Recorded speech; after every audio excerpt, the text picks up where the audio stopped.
How to delete hidden purchases on iPhone. Hey everyone, welcome back to our channel. In today's video, I'll guide you on how you can delete hidden purchases on your iPhone, so make sure to watch the video till the very end. If you want to delete hidden purchases on your iPhone, simply open up the settings application here. Then tap your Apple ID profile from the very top, and then just go to media and purchases and go to view account.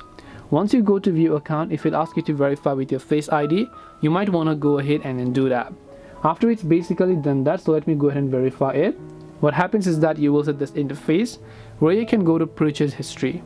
And when you go to purchase history, you should be able to see a list of purchases that you've made, even if they are hidden or whatever else. And after that, you will be able to find them accordingly.